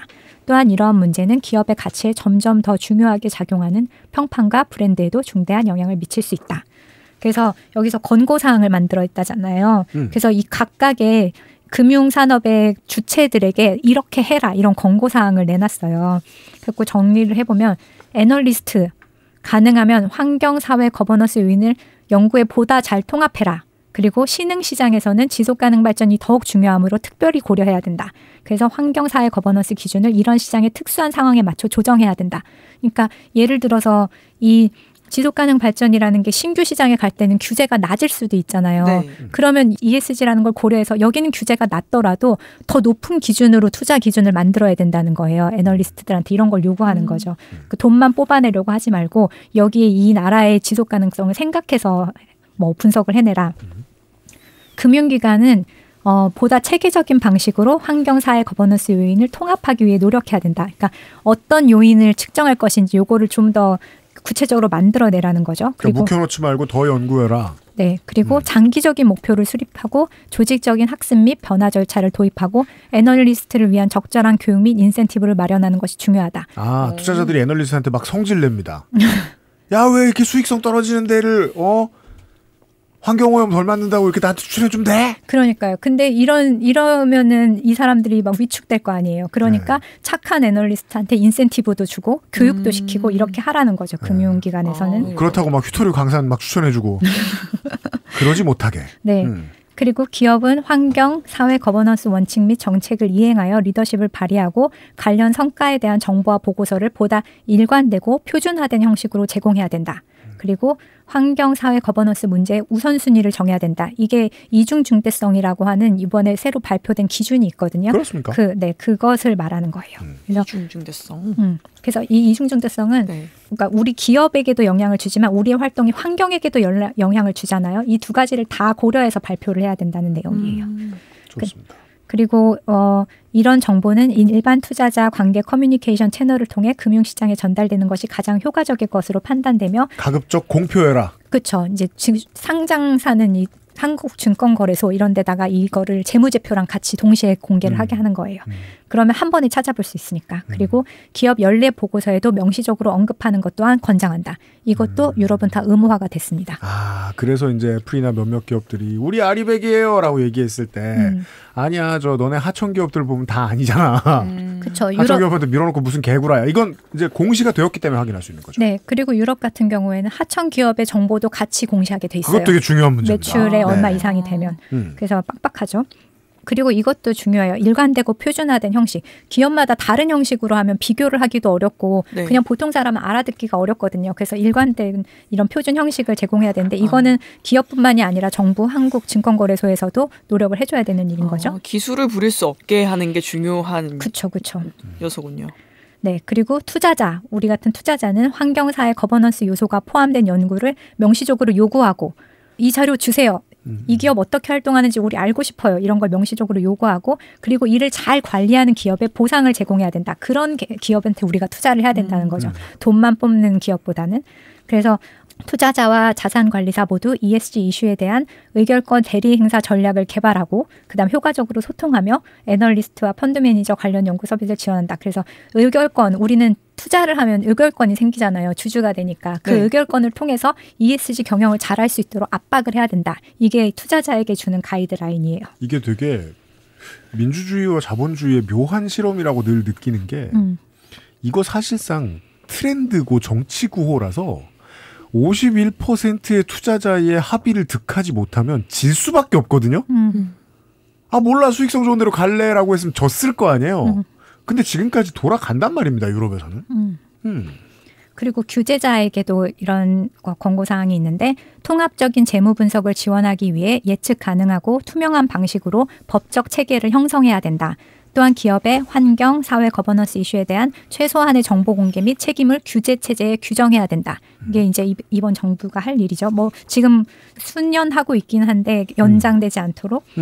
그리고 증권거래소는 모든 상장 기업의 최소 정보 공개 수준을 보장하도록 기업의 공시 자료에 환경, 사회 거버넌스 기준을 포함해야 된다. 이건 지금 하고 있어요. 이렇다면 각 국가의 증권거래소를 평가할 수 있는 척도도 되죠.